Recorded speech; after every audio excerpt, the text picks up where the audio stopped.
colocação do Dr. Eric, nós lidamos aqui todos os dias com questão da relação entre os poderes, legislativo e executivo, e é sempre importante lembrar que o executivo não nasceu para legislar e a Câmara não nasceu para administrar, né? São poderes independentes e autônomos, mas atuam, como o Dr. Eric explicou, dentro de muitos limites que são impostos pela Constituição Federal, pela Constituição de Estado e pela própria Lei Orgânica Municipal. E esse aspecto da competência, tem competência que está claramente colocada. Emitir moeda de competência da União. É verdade. Mas já teve município que resolveu instituir moeda com laço em ouro. Pois é. É claro que é da União. Só que a criatividade, infelizmente, por vezes, encontra limites. E é bom que tenham limites mesmo, porque vira uma bagunça, né? Então, realmente, tem competências que são da União, tem competências que são do município às vezes nem tão claramente colocadas, né? São mais indicativas, porque ele já sob interesse local. E o que é exatamente, o que é interesse local, suplementar a legislação federal e estadual no que couber, não é tarefa simples. Mas é para isso que a gente tem doutrina, é para isso que nós encontramos a construção disso por meio da jurisprudência. Ele deu 3 exemplos, são centenas, ele citou a questão do princípio da simetria. Isso tem sido agora gozado, né, aparecendo esses assuntos, esse assunto em relação ao princípio da simetria de uma maneira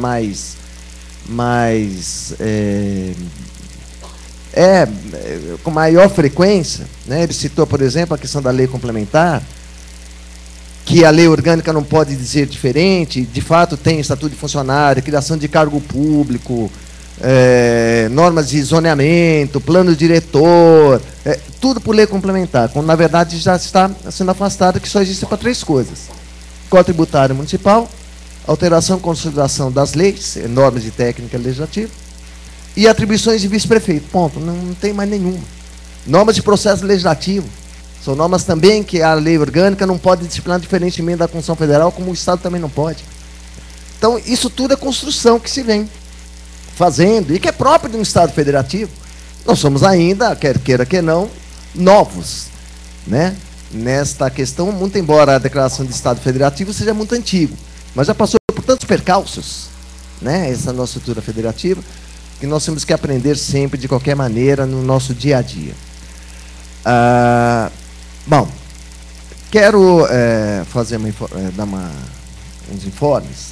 Primeiro, vou pedir, por favor, com relação ao celular, que ele seja desligado, que ele seja colocado no silencioso ou coloquem no vibracal, porque certamente atrapalha quem expõe e atrapalha quem está ouvindo.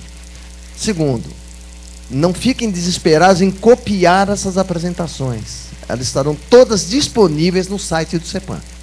Tá certo? Então, se ocupe apenas de escrever o que vocês quiserem, mas não precisa sair desesperadamente copiando esses slides. Uma coisa que eu não disse, que chegou aqui a informação também para mim, é que com relação ao certificado de participação, ele só será entregue ao final do dia, não ao final de cada período. Tá? Insisto, com relação às perguntas, por favor, o doutor Eric já vai começar a fazer parte aqui da mesa. As perguntas e dúvidas que tiverem, por favor, façam chegar a nós. E quero também... tem que falar da ficha de perguntas. Sim, a ficha de perguntas, evidentemente. Eu faço uma pergunta, mas não tenho de escrever, fica difícil, né? Então, tem as fichas para perguntas que chegaram agora, tardiamente. Por favor, podem catar lá com a Cláudia, tá? Pedir para ela que ela entrega para vocês. Bom, dando sequência aqui ao nosso dia de trabalho, eu vou chamar a doutora Mariana Moreira, que é advogada, graduada em Direito pela PUC, mestre em Direito Urbanístico também pela PUC, foi minha companheira de mestrado, inclusive.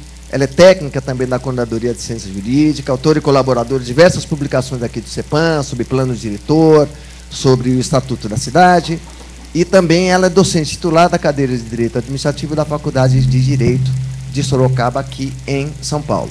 E a doutora Mariana, ela vai tratar aí das questões relacionadas às atribuições do Poder Executivo, a sua estrutura e a sua complexidade também. Por favor. Igualmente, com você serem mais gentil, ele usou 50 minutos, vamos dar meia hora. Eu vou usar 80. É isso, então tá bom. É só porque eu sou bonitinha. Bom dia a todos. Prazer vê-los aqui e conhecê-los, né? Bom, meu tema é sobre o poder executivo. Então, o Eric ajudou bastante, porque explicou perfeitamente a distribuição de competências, a existência de poderes e tal. Então, ele facilitou meu caminho enormemente. Obrigada, doutor Eric, por essa ajuda, porque a palestra dele, é claro, deu uma noção exata da distribuição de competências. E para falar de um dos poderes, né, dos entes federados, é necessário compreender essa competência, né? O que faz um poder e o que faz outro poder. Então, falar do executivo é dizer sobre as suas atribuições, o que cabe ao executivo e o que não cabe ao executivo ou cabe também ao executivo, né? Embora o doutor Eric tenha se referido ao município como competência, nós vamos fechar um pouquinho esse foco para falar sobre um dos poderes, então, que executa, vamos dizer, as competências do município, né? Como vocês viram, o poder executivo tem por função típica executar, por isso que ele chama executivo, não é? Então, ele executa as políticas públicas, dá concretude às leis municipais e, eventualmente, às também leis nacionais e leis estaduais, para dar conta da competência do município. Tá? Podemos...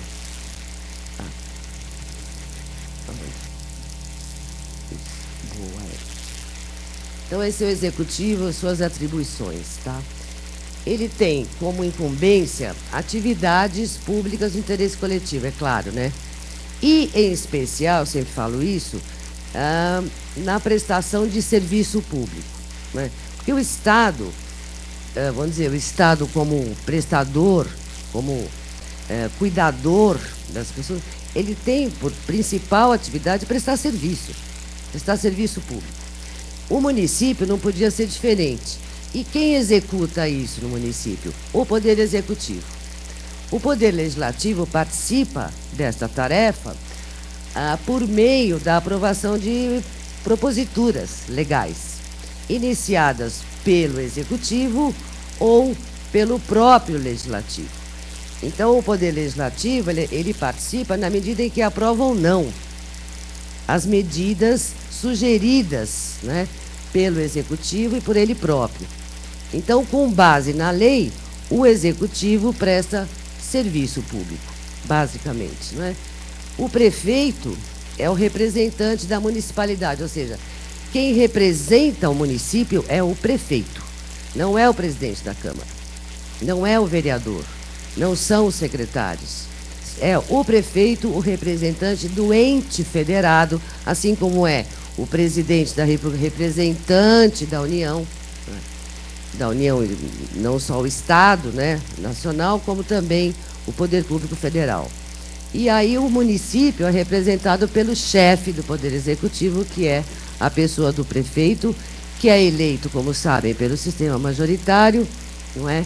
Sob condições e requisitos constitucionais, inclusive casos de inelegibilidade. Como conhecem, né? Em toda a legislação eleitoral, você tem ali casos e condições para que as pessoas possam ser eleitas. Então, ele também se subordina a essas questões. Ele tem, ao lado de deveres e obrigações, como prefeito, tá certo? Um plexo de atribuições que inclui faculdades e prerrogativas. E por que eu ponho lá faculdades e prerrogativas? Porque algumas coisas, né, algumas atribuições, deveres, são inegociáveis, não é? Ou seja, ele tem que realizar. Outras são atribuições facultativas, que ele realiza segundo a conveniência e oportunidade que ele próprio detectará para executar as suas ações. Então, há uma certa discricionariedade facultada ao prefeito para que resolva agir de modo A ou de modo B. Embora outras não, ele não pode se recusar a executar. São obrigações e responsabilidades inegociáveis para ele, não é?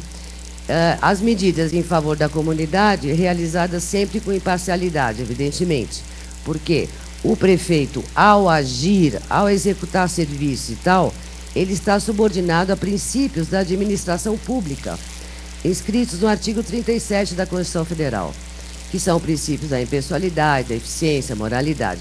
E eu queria só dizer que a moralidade pública, ela não é a moralidade da pessoa do prefeito, é a moralidade pública. Não é ao que ele tem para si como pessoa, mas sim aquilo que atinge a coletividade. Então, a moralidade pública se difere bastante da moralidade pessoal, daquilo que eu entendo como moral para mim, como valor meu, como pessoa, como humano, não é? Mas a moralidade pública.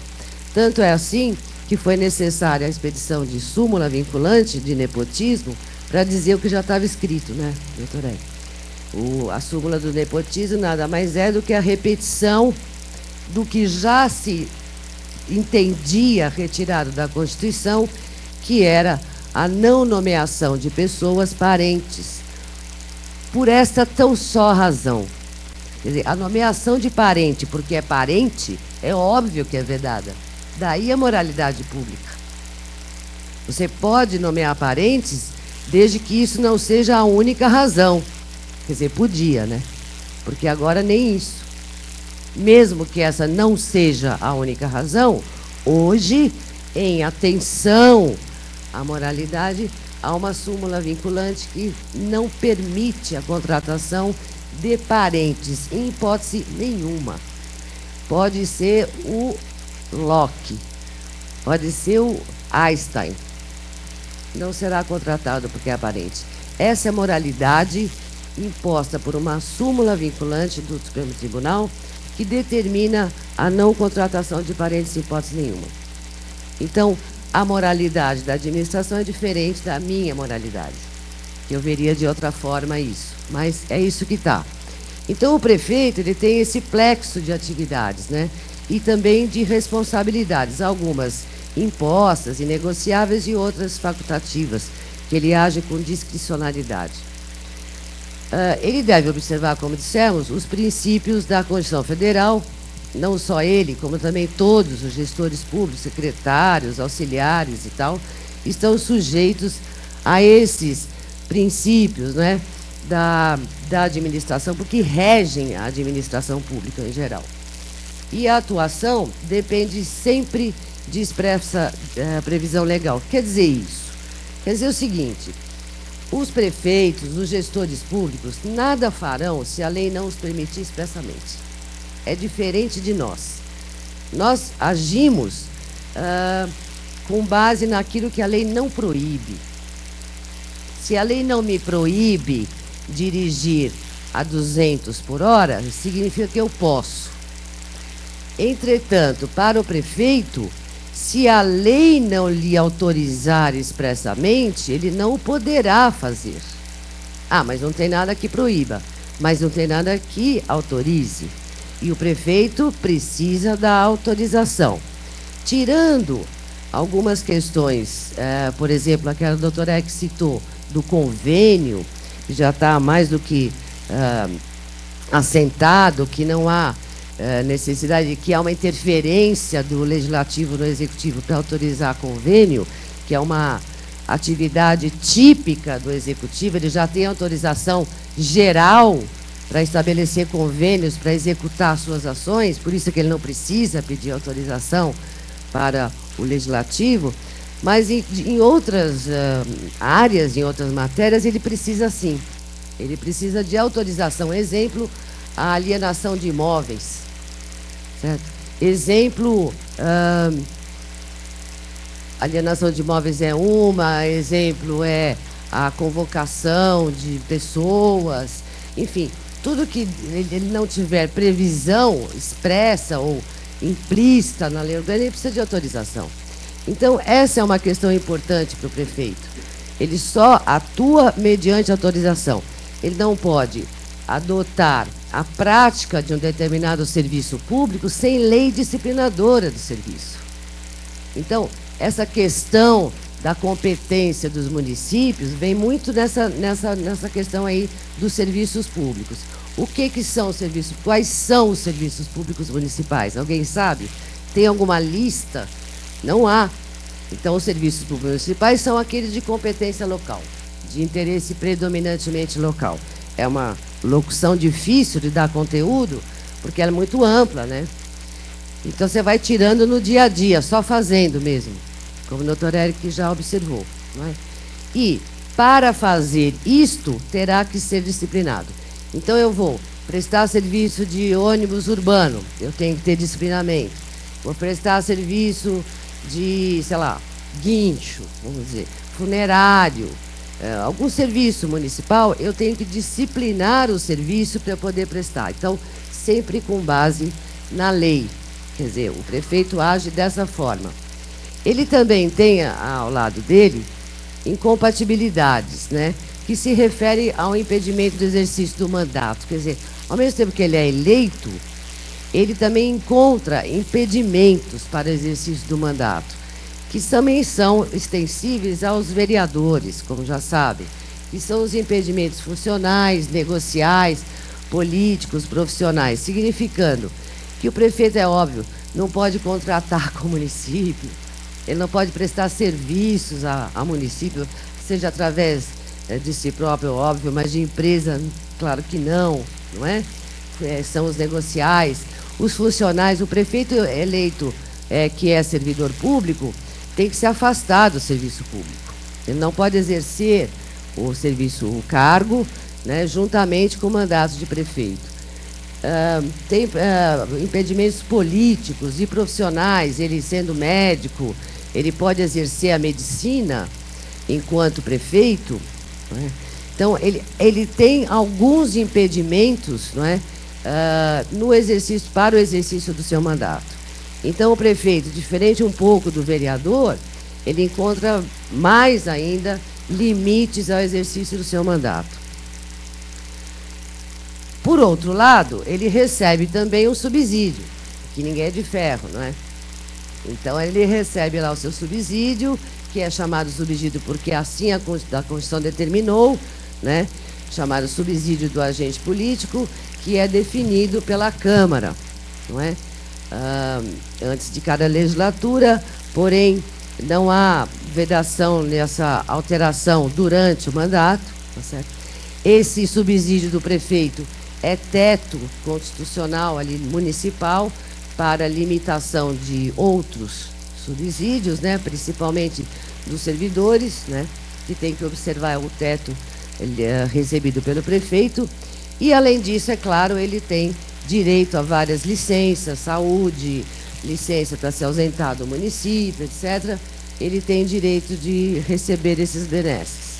São prerrogativas do prefeito.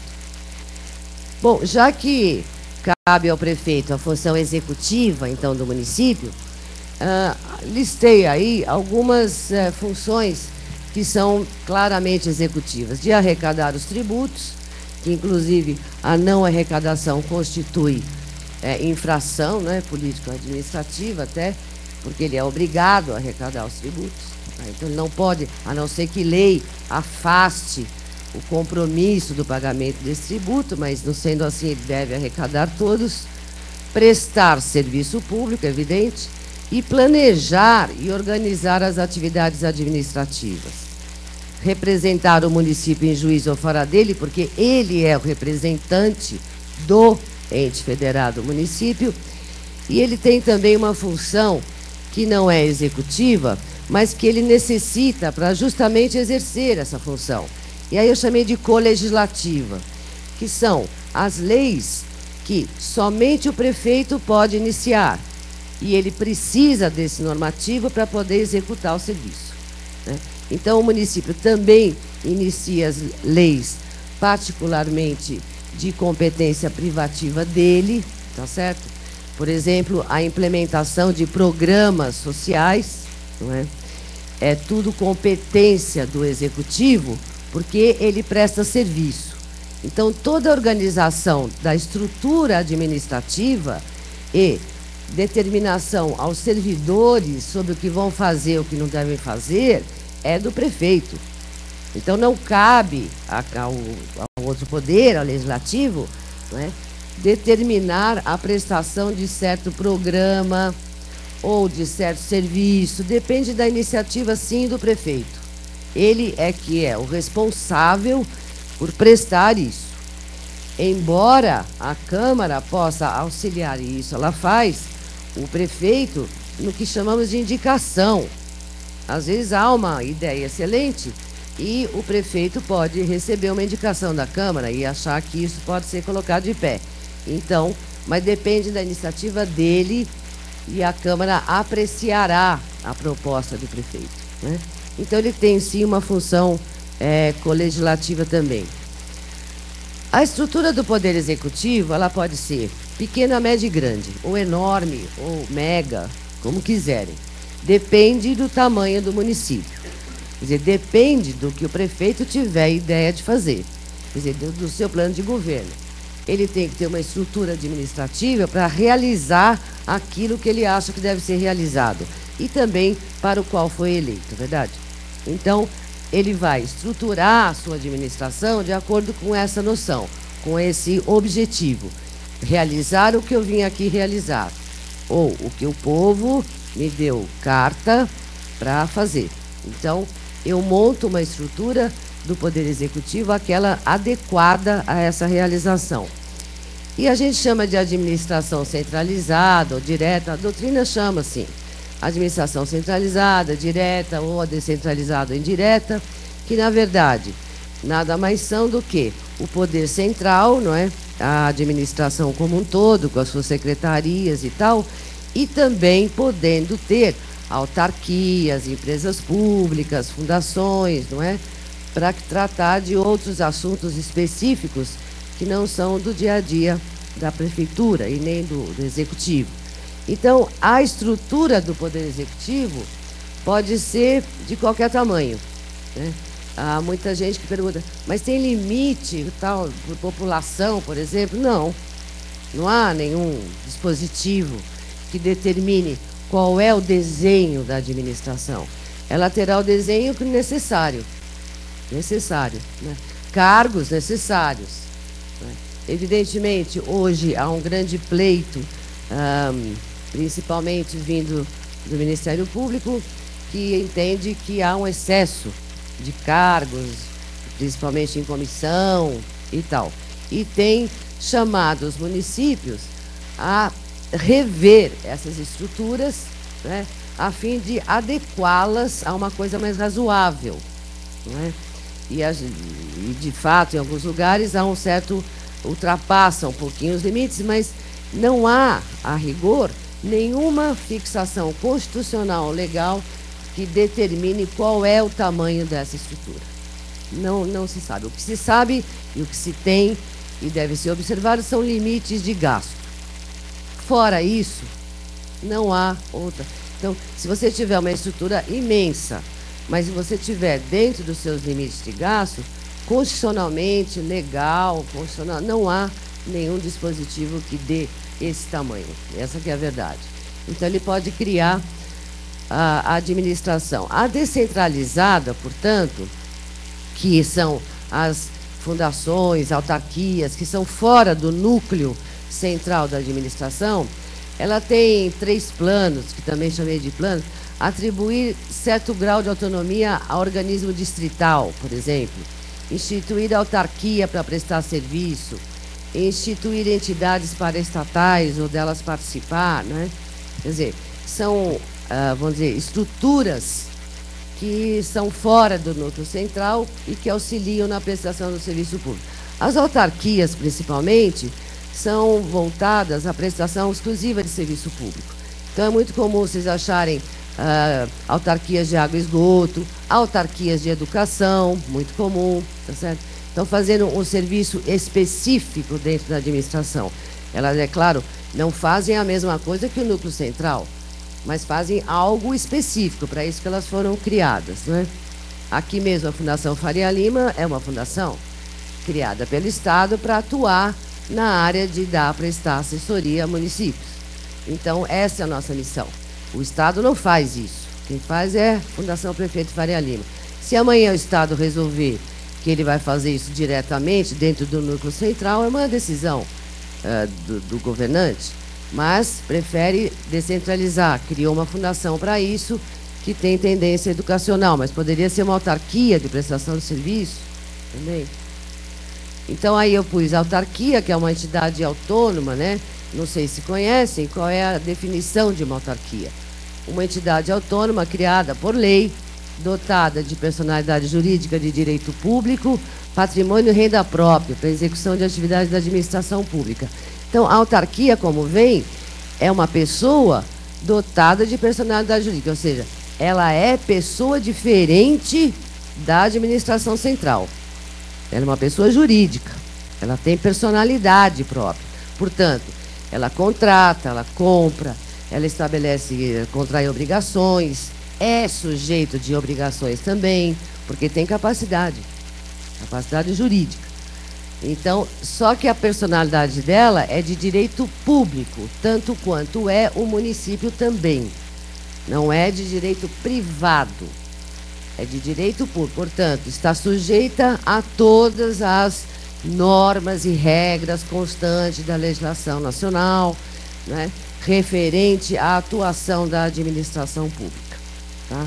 Então, a autarquia, embora seja pessoa própria, que tem personalidade, ela é de direito público, sujeita a toda a normatização adotada pelo próprio executivo.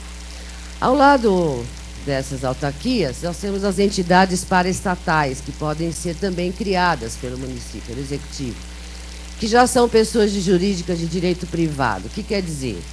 Que elas atuam sem as amarras, ou algumas delas, né, do direito público. Então, essas pessoas jurídicas de direito privado, por exemplo, elas atuam principalmente na exploração econômica, de alguns serviços que têm exploração econômica, né? Em prestação de serviços que geram isso. Elas são criadas ou autorizadas por lei, com patrimônio próprio destinado a serviços e obras de interesse coletivo, sob a supervisão do poder público. As entidades paraestatais são bem autônomas, diferentes da autarquia, porque elas são pessoas jurídicas de direito privado. Inclusive, a sua contabilidade não é pública, é privada, né? Ela funciona com orçamento, mas é privada. As entidades paraestatais são basicamente três. Sociedade de economia mista, que são pessoas de direito privado, onde o poder público participa como acionista. É uma sociedade por ações, inclusive obrigatoriamente uma SA, onde o poder público detém mais da metade das ações, obrigatório. Por isso que ela chama mista, porque ela tem ações privadas e ações de maioria pública. E o município, detendo mais de 50% das ações, ele vira dono da companhia, né? Ele é dono da maioria das ações, então vira dono da companhia para realizar atividades econômicas, né? A empresa pública, por sua vez, também de direito privado, tem patrimônio próprio, capital público exclusivamente, porque o capital dessa empresa pública é inteiramente público. Diferente da sociedade de economia mista, aqui é tudo público. Então, qual a decisão, qual é o critério para que o município opte entre criar uma SA ou criar uma empresa pública? Depende da destinação do objetivo e também disso aqui, não é? Tudo depende de como que está o bolso e o que você quer fazer. Vocês viram que a exploração econômica é uma razão básica da sociedade de economia mista. Ela gira em torno da exploração de uma atividade econômica, né? A empresa pública, por outro lado, nem tanto, né? Ela age por si própria, né, com seus próprios recursos, né, desempenha atividades empresariais até, não é? E faz isso diante de uma necessidade de haver uma descentralização, tirar de dentro do núcleo central da administração uma determinada atividade. Por exemplo, em Curitiba, no município de Curitiba, todo o planejamento da cidade, planejamento, não é só urbano, é também o financeiro e tal, é feito por um instituto, que é uma empresa pública. Todo o planejamento é feito por essa empresa pública que atua para isso. Ela nasceu e foi constituída para fazer o planejamento da cidade. Então, os órgãos centralizados não têm nenhum setor de planejamento. É tudo o IPUC, chamado Instituto, que é uma empresa pública, realiza o planejamento da cidade, né? Ela foi criada exatamente para isso, quer dizer, tirou do núcleo central essa atividade de planejamento. Embora, é claro, a execução vai ser através desses órgãos, mas ele planeja. É um único lugar, não tem nem secretaria de planejamento.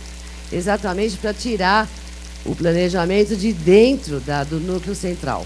O que é uma ideia interessante, funcionou muito bem, e funciona muito bem em Curitiba, porque, inclusive, eles têm autonomia para ligar todas as secretarias entre si. Porque esse é o pulo do gato do planejamento, né? Quer dizer, fazer com que as secretarias se conversem. E o Instituto faz isso. Exatamente, foi criado por essa razão. As fundações, que é o terceiro tipo de entidade paraestatal, ela é criada normalmente para realizar atividades de natureza cultural, educacional, de pesquisa. Ela tem também personalidade jurídica própria. Para alguns doutrinadores é uma entidade pública, para outros é privada, porque pelo Código Civil não existe fundação pública, existem as fundações, mas criadas pelo Estado, elas passam a ter uma conotação pública, como é o caso aqui da Fundação Prefeito Faria Lima, que é uma fundação dessa qualidade, e voltada à pesquisa, atividades culturais, educacionais. Muitos municípios têm autarquias municipais que têm faculdades, como São Bernardo do Campo, como Taubaté, são universidades, faculdades de ensino superior, que são autarquias. Bom, o Poder Executivo, para atuar, ele pratica o chamado ato administrativo. Isso é aula na graduação para mais de mês. Mas preciso falar dele para dizer aos senhores que todos os atos praticados, não só pelo prefeito e tal, mas também pelos servidores, pelos executivos da administração, são atos administrativos, né? Que são praticados por pessoas da administração. E deles, senhores, decorrem muitos efeitos, né? O mais importante atributo, requisito do ato administrativo, não atributo, requisito, que eu acho de que lhe dá validade e que eu acho que os senhores deveriam trabalhar bem essa questão, é que os atos administrativos exigem motivação. Quer dizer, todo ato administrativo deve ser motivado. O doutor Eric lembrou na questão da licitação, por exemplo, que é, na verdade, um conjunto, é um procedimento administrativo, mas que é um conjunto de atos, um plexo de atos administrativos praticados em sequência, não é? E todos eles, importantíssimos, sejam motivados. Porque quando haverá uma desclassificação de uma pessoa, né, de um participante da licitação, que ele sai, que ele deve sair, este ato tem que ser motivado. Por que ele está saindo? Não é? E por que você não aceita o recurso? Por que você nega? Por que você defere o recurso? Então, a prática dos atos administrativos, que, como todo ato jurídico, vai implicar em adquirir, resguardar, transmitir, modificar ou extinguir direitos, porque este é o ato jurídico, esses são os efeitos do ato jurídico, que o ato administrativo é também, não é? Ele tem que ser principalmente motivado. Como condição de validade é ter motivação. Havendo motivação, o ato jurídico está praticamente perfeito, não é?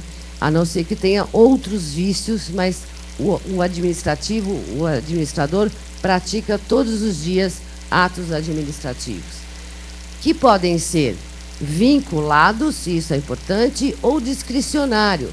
São dois tipos de atuação mediante ato. O que são os atos vinculados? São aqueles, olha lá, que a prática só depende do atendimento aos requisitos legais. Então, uma pessoa vai pedir uma licença para construir, né? Ela tem que tão somente atender o Código de Obras, ou o Código de Zoneamento, ou ainda as leis de uso e ocupação, enfim, toda a normatização que envolve a edificação. Atendidas esses requisitos, ela tem direito à licença. Então, a administração só faz verificar se os requisitos e as exigências legais foram atendidas. Fora isso, se foram, deve conceder, então, a licença, não é? O discricionário, o ato administrativo discricionário, de natureza discricionária, é o contrário. Ele admite uma persecução da conveniência e oportunidade. Será que isto é oportuno ou conveniente para a administração? Este ato discricionário, a lei permite uma flexibilidade. A lei permite uma livre escolha. Não é livre, né? Não é bem livre, que há limites. É lógico. Então, um exemplo. Uma pessoa quer instalar uma banca de jornal numa calçada. Não é muito comum isso? Isso é um ato discricionário. A menos, claro, que isto esteja regulado numa lei. Olha, então todas as calçadas podem ter banca. Ou não. Se tiver uma regulação, é lógico que a pessoa terá direito a requerer. Mas se não tiver, e a pessoa requer, como o administrador vai, vamos dizer, estudar este pleito? Ele vai estudar de acordo com a conveniência e oportunidade.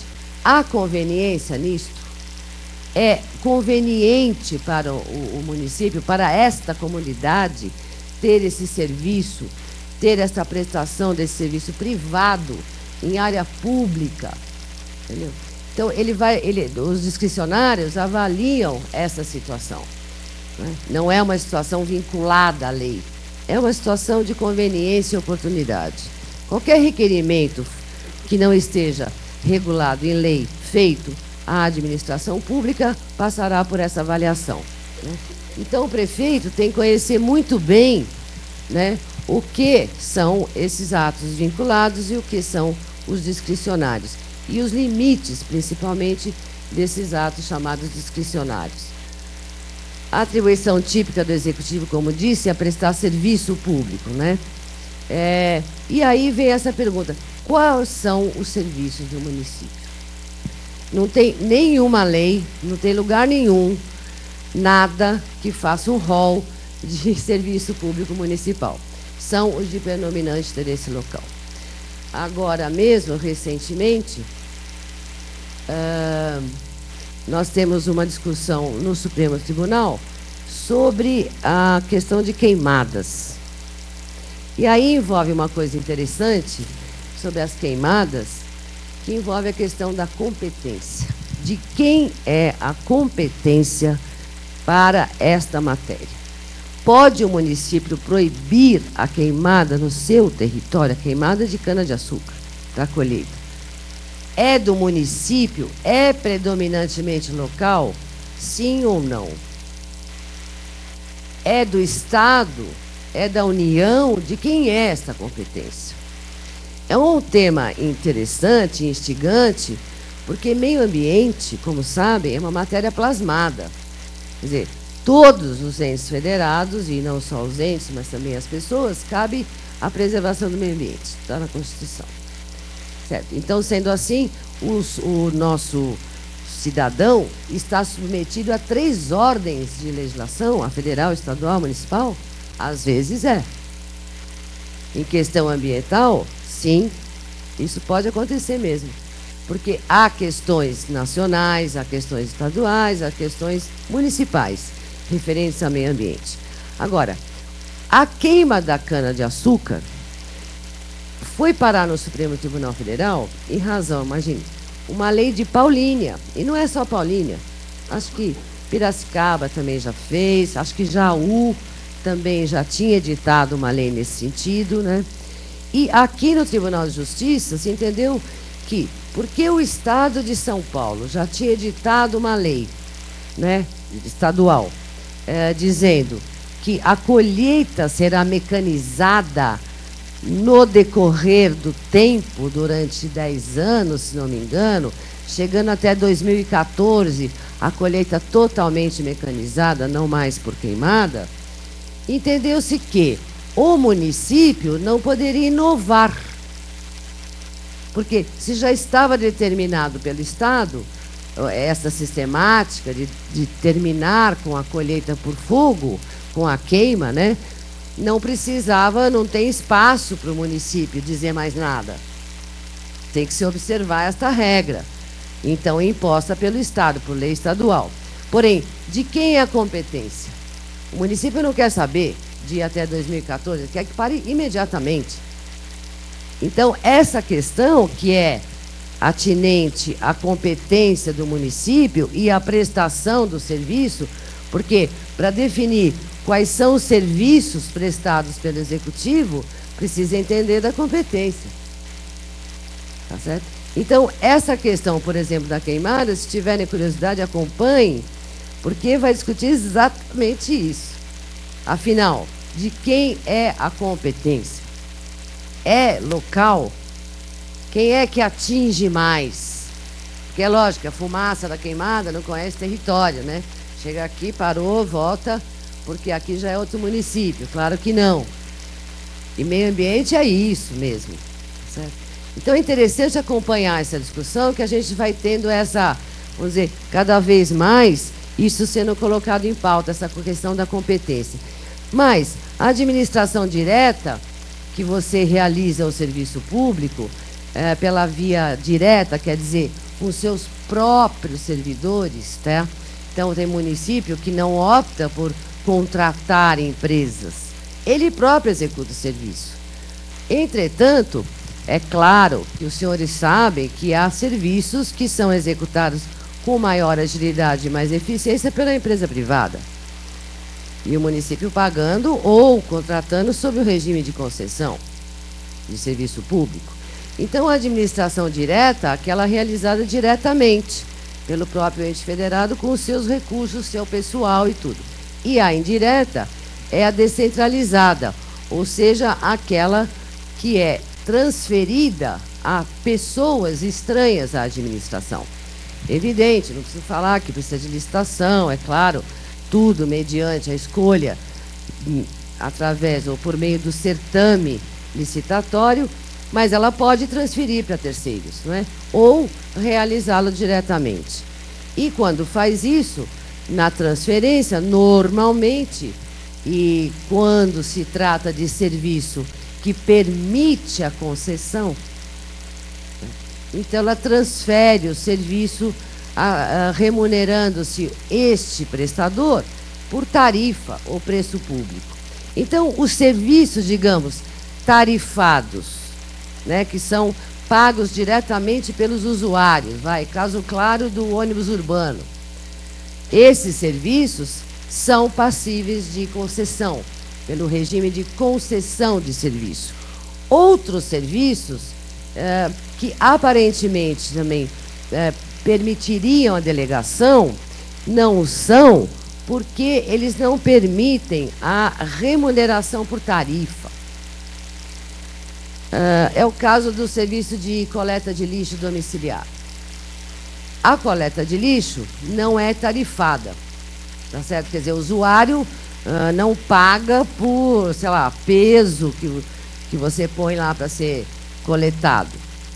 Então, esse serviço tem que ser cobrado mediante taxa, porque ele é um serviço colocado à disposição de obrigação compulsória, quer dizer, a pessoa, tendo ou não lixo, vai pagar pelo serviço, porque ele é colocado à disposição, assim, geral.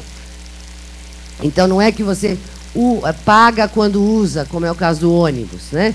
Paga sempre. Então, seria uma taxa, caso típico de taxa. Porém, o serviço de coleta de lixo não permite a taxa, porque a taxa no sistema tributário, ela tem que ser, ter divisibilidade. E o serviço de coleta não permite fazer essa conta, né? Não sei quanto de peso de lixo você carrega, quanto eu e tal, certo? Aqui em São Paulo teve uma situação em que isso foi possível porque estabeleceu faixas, que as pessoas se autodeclaravam. Enfim, mas isso não existe mais, inclusive em São Paulo, porque se estabeleceu que não haveria, então isso é pago pelos impostos. Tá vendo? Então, os serviços que são remunerados por tarifa ou preço são os serviços concedidos, né, realizados por particulares. Outro negócio que o Poder Executivo faz é executar obra pública, claro, sabendo que obra é a construção, reforma, ampliação em imóvel, onde construção é obra originária e reforma é o melhoramento, ampliação, alteração com aumento de área, não é? Então, o poder público faz tudo isso. Ou faz uma obra, ou faz uma construção, ou faz uma ampliação, etc. E será obra a atividade que compreende a predominância do material em relação à mão de obra. Então, o serviço de obra será esse, aquele que predomina o material em relação à mão de obra contratada. Execução de obras públicas é um outro serviço do Poder Executivo. Realização de obras públicas, que é uma coisa diferente, não é? Que ele pode fazer isso mediante a desapropriação para executar uma obra, né? Ele pode obter uma área através da desapropriação, que é uma faculdade do Poder Executivo, a desapropriação. Ela pode obter áreas e tal, fazendo a transferência compulsória da propriedade particular para o poder público, mediante prévia e justa indenização em dinheiro. Isso que é desapropriação. Isto é feito diretamente pelo Executivo, sem a participação do Legislativo, que é uma atividade executiva. Para isso, é evidente, ele tem que ter recursos orçamentários para fazer frente a essa indenização. Também, através de servidão administrativa, o Poder Executivo utiliza-se de imóveis privados para obras e serviços. A servidão, diferente da desapropriação, ela só traz para si, a administração pública, o uso da propriedade e não o domínio, né? Ela não desapropria, ela só pega o uso, né? Que nem são as servidões para serviços de esgoto e tal, que são normalmente servidão administrativa, para linhas aéreas de transmissão de energia, são todas servidões, etc. E pode haver até indenização, né, se o uso for bastante excessivo. O Poder Executivo, através de convênios de cooperação, também atua com outros entes públicos e privados, viu? Por entidades públicas, privadas, para a realização de objetivos comuns, que são os convênios chamados, né? Os convênios de cooperação. É muito comum a gente ver umas...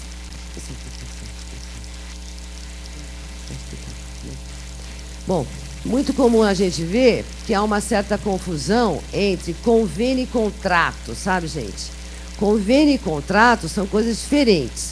Convênio é cooperação. Quer dizer, um traz o negócio, traz o outro, você forma uma coisa nova. Contrato é assim, ó, um quer o dinheiro, o outro quer a coisa, certo? Então, sempre que pensarem, será que isso é um contrato ou um convênio? Pense isso. O convênio converge e o contrato diverge, certo?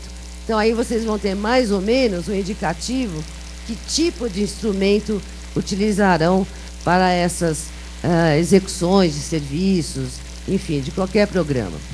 Também, outros arranjos podem ser feitos pelo Executivo, como são os consórcios intermunicipais para assuntos de interesse comum, né? A Lei Federal 11.107, de 2005, na verdade, ela contratualizou esses arranjos. Até essa data, não havia nenhuma legislação sobre consórcio público. O que se faziam eram arranjos, pactos, não é? Sem personalidade jurídica, nada, e isso dava problema, porque como o consórcio tinha que atuar no mercado, ele não podia comprar, porque ele não era pessoa, ele não era uma. Então, começaram a se formar associações civis, o que era absolutamente inadequado, né, para partícipes públicos.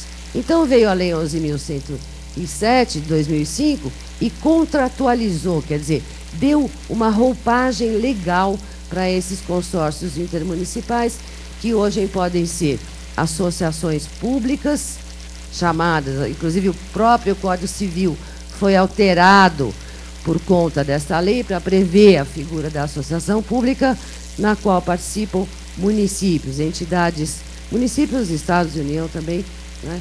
Quer dizer, entes federados, que antes não havia. Fiz aí uma lista de alguns serviços e obras municipais, veja só, arruamento, alinhamento, nivelamento, saneamento básico, água pluvial, pavimentação, iluminação pública, trânsito e tráfego, transporte coletivo, estradas vicinais, mercados, feiras livres e matadouro. Olha a confusão em Matadouro, que está hoje a Anvisa em cima de matadouros, principalmente aqueles localizados em municípios distantes, não é? Então, a Anvisa está muito vendo esse serviço. Serviço funerário, educação, ensino, saúde, higiene, limpeza de via. Olha a relação de serviços que a gente foi pensando aí, né? Sabendo que, lógico, há serviços aí que a iniciativa privada faz também. Não é exclusivo da administração pública. Então, quando você vê educação, ensino, lógico, a iniciativa privada executa também, não são serviços privativos. Já o transporte coletivo é um serviço totalmente privativo da administração pública, não é? Do mesmo jeito que pavimentação e calçamento também é um serviço de alçada pública, não é? Qualquer pessoa que vá fazer algo numa via pública, ou num prédio público, ou num terreno baldio que seja de propriedade municipal ou público, é claro que ele vai precisar de autorização do seu proprietário, que é o município. Então, ninguém pode ir asfaltando uma rua sem que a prefeitura tenha conhecimento. Isso é uma coisa importantíssima sobre o Poder Executivo, que é o exercício do chamado poder de polícia. Só o Executivo faz isso, né? Que é a faculdade que a administração tem para condicionar e restringir o uso e gozo de bens, atividades e direitos individuais em benefício da coletividade. O que significa isso? Você é proprietário de um imóvel, você tem direito de construir nele, claro, porque senão estaria desapropriado, né? Porque uma das faculdades, 3, são as faculdades do domínio, uso, gozo e disposição. Se você fica sem uma dessas 3, alguém pegou. E você tem direito à indenização, que é o caso da desapropriação. Ela tira tudo isso, né? A servidão tira um pouquinho, por isso que tem indenização, né? Mas, se você tem direito a usar, gozar e dispor da sua propriedade, ao mesmo tempo, a lei determina qual é o limite deste uso, gozo, né? Ela determina quanto você pode aproveitar da sua propriedade, né? Este é exatamente o condicionamento e a restrição em função, em atenção ao bem geral, né? Para que você utilize a sua propriedade no seu interesse, mas também no interesse da coletividade. Por isso é que tem leis de uso do solo, zoneamento, né? Normas de edificação, certo? Então, o poder de polícia é justamente o exercício desta função de condicionar as atividades, não só edilícias, como também econômicas. As pessoas precisam ter, sei lá, atuação na economia dentro daquilo que a administração propõe. Então, você tem polícia sanitária, da construção, das águas, dos animais, olha só, logradouros, costumes, pesos e medidas, atividades urbanas em geral, etc. Além disso, o poder público, o executivo, principalmente, atua no urbanismo para que a cidade seja provida de legislação urbanística, a fim de que ela tenha uma mobilidade que ofereça às pessoas conforto e segurança, né, ao morar lá. Para isso, ela atua dentro do urbanismo. Estou passando rápido, porque já recebi a informação que eu tenho que acabar. Então, estou passando rápido nessa questão para mostrar para os senhores que o plexo de atividades do Executivo não é fácil. O urbanismo, a proteção ambiental, sabendo que o município, ao fazer isso, gente, está também subordinado à legislação federal e estadual. Quer dizer, ele não está livre, leve e solto.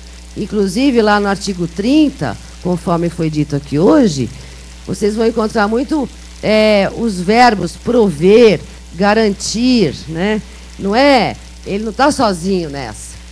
Então, muita da legislação produzida com base no artigo 30, que não é especificamente municipal, é atividade legislativa suplementar.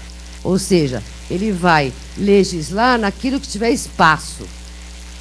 Naquilo que tiver espaço para legislar. O que não tem, não tem. Está completa. Por exemplo, uso de animais em circo. Já viram alguma coisa assim? Pessoas reclamando, não queremos que aqui no município não vai ter animal em circo, não sei o que e tal. Né? Isso tem legislação estadual, tem até federal sobre isso. Então, como o município vai legislar? Ele não pode contrariar isso. Será que a União invadiu competência? Será que o Estado invadiu? Provavelmente não, porque é uma questão ambiental. Aí é que está. Então, o município não vai ter espaço. Então, toda essa atividade aqui, tirando aquelas que são especificamente municipais e o Executivo tem que atuar, ele vai ter que disciplinar isto, né, naquilo que couber. Tá? E é esse o nosso trabalho, é isso que a gente faz o dia inteiro aqui, é examinar exatamente esses limites, né, os bens públicos, né, cuidar desse patrimônio. É o Executivo. Não adianta a Câmara mandar fazer uma autorização para ele vender o imóvel. O prefeito dá risada, porque como assim? Porque ele é o gestor dos bens, não é a Câmara. A Câmara, quiçá, vai aprovar algo que o prefeito vai ter que encaminhar lá, pedindo autorização para vender, para fazer doação, sei lá, para algum programa, não sei. Mas não que tenha dado isso. E, por último, pessoal, responsabilidade civil. A administração tem essa responsabilidade civil, né, de reparar danos patrimoniais causados pelos seus serviços ou pelos seus servidores, enfim, na atuação do dia a dia, tá certo? Ela se distingue da responsabilidade contratual, porque é uma responsabilidade civil, essa contratual. Aquele que causa dano a outro vai ter que indenizar. É essa a responsabilidade e, principalmente, os prestadores de serviço, naquilo que for prestação de serviço público, a culpa, né, para apurar a responsabilidade não é subjetiva, é objetiva. A Constituição definiu isso em 88. Quer dizer, é prestação de serviço, a culpa é objetiva, não tem que provar se houve negligência, imperícia, imprudência. Basta provar o nexo causal entre o autor e o dano. Portanto, esta culpa, esta responsabilidade é a mais grave para o município e, por isso, ele tem que prestar muita atenção na atuação dos seus servidores. Sei que foi um pouco corrido, queria me desculpar e espero ter dado assim um panorama leve. Não, nada muito introspectivo, porque aí a gente ficaria mais ou menos um ano aqui conversando sobre cada um desses aspectos. Eu queria agradecer muito a presença e me colocar à disposição sempre que for necessário. Obrigada.